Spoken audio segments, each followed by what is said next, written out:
Hi guys, ನೀವು ನೋಡ್ತಾ ಇರ್ಬೋದು ಬಿಗ್ ಬಾಸ್ ಅಲ್ಲಿ ಹೇಳಿ ಮಾಡಿಸಿದಂತ ಪ್ಲೇಯರ್ ನೋಡ್ರಿ, ಆಟಗಾರ ಯಾರಾದ್ರೂ ಇದ್ರೆ ಅದು ಒಣ್ಣನು ಅಲ್ಲಿ ಗಿಲ್ಲಿಯವರು. ಏನ್ರಿ ಆಟ ಆಡಕ್ಕೂ ರೆಡಿ, ಕಾಮಿಡಿ ಮಾಡಕ್ಕೂ ರೆಡಿ. ಮೈಲ್ ಬರ್ತಾರ ಬೈದ್ರಿ, ಬರ್ಲಿ ಅವರು ಮಾವನ್ ತೊಳೆದ್ರ ಅವರೇ ಹವಾ ನೋಡ್ರಿ ಎಲ್ಲಾ ಕಡೆ. ಕರ್ನಾಟಕ ಅದಂತ ಎಲ್ಲಾ ಕಡೆ ಗಿಲ್ಲಿ ಗಿಲ್ಲಿ ಗಿಲ್ಲಿ. ಹ್ಯಾಂಗ ಹಿಂದಕ್ಕೆ ಹನುಮಂತವ್ರು ಹ್ಯಾಂಗ ಬಹುಮತದಿಂದ ಗೆದ್ರಲ್ಲ, ಇದೇ ತರ ಈ ಸರು ಬಿ ಗಿಲ್ಲಿನೇ ಗೆದಿತನ್ರಿ. ಏನ್ರಿ ಒಬ್ರು ಇಬ್ರು ಮನೆಗೂ ಗಿಲ್ಲಿ ಗಿಲ್ಲಿನೇ ಅಟ್ ಹವಾ ರೀ. ಅವ್ರೇನ್ ಹಿಂದಕ್ಕೆ ಹೀರೋ ಏನಿಲ್ರಿ, ಅವರು ಯೂಟ್ಯೂಬರ್ ರೀ.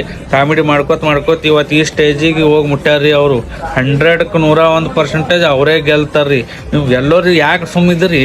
ಪಟ ಪಟ ಪಟ ಪಟ ಓಟ್ ಹಾಕಿಸಿಂದ ಅವ್ರಿಗೆ ಗೆಲ್ಲಿಸ್ರಿ. ಇನ್ನ ಹೇಳ್ಕು ಈಗ ಆಲ್ರೆಡಿ ಅವ್ರು ಗೆದ್ದಂಗೆ ಇನ್ನ ಬಹು ಮತದಿಂದ ಗೆದಿಲ್ಲ ಅವರು. ಅವ್ರ ಮುಂದೆ ಫೈಟ್ ಮಾಡೋರು ಯಾರು ಇರ್ಬಾರ್ದು, ಅಟ್ಟು ಗೆದಿಬೇಕು ಅವರು. ಅವ್ರ ಮುಂದೆ ಸುಮ್ಮ ಒಂದು ಎರಡು ಏನು ಯಾರ ಮೈಲಿ ಬರ್ತಾರೆ ಬರಲಿ, ಹೆಗ್ಗ ಮಗ್ಗ ಸುಮ್ಮ ಆಡೋದೇ, ಕಾಮಿಡಿ ಮಾಡೋದೇ. ಇಂಥ ಪ್ಲೇಯರ್ ಯಾರಾದ್ರು ನೋಡಿದ್ರು ಫಸ್ಟ್ ಟೈಮ್ ನೋಡ್ರಿ ಬಿಗ್ ಬಾಸ್ನಾಗ ಎಲ್ಲ ಹೇಳಿ ಮಾಡಿಸಿದ ಪ್ಲೇಯರ. ನಿಜಕ್ಕೂ ಸೂಪರ. ಎಲ್ಲರೂ ಗಿಲ್ಲಿಗೆ ಸಪೋರ್ಟ್ ಮಾಡ್ರಿ. ಗಿಲ್ಲಿಗೆ ಬಿಟ್ಟು ಮತ್ತೆ ಯಾರಿಗೆ ಸಪೋರ್ಟ್ ಮಾಡಕ್ಕೆ ಹೋಗ್ಬೇಡ್ರಿ. ಪಾಪ ಬಡವ್ರ ಮಕ್ಕಳು ಬೆಳಿಬೇಕಂದ್ರೆ ನೀವು ಗಿಲ್ಲಿಗೆ ಸಪೋರ್ಟ್ ಮಾಡ್ರಿ. ಹಾಂ ರೀ, ನಮಸ್ಕಾರ ರೀ. ಗಿಲ್ಲಿಗೆ ಮಾತ್ರ ಬಿಡ್ಲಿಕ್ಕೆ ಹೋಗ್ಬೇಡ್ರಿ. ಬಾಯ್ ರೀ.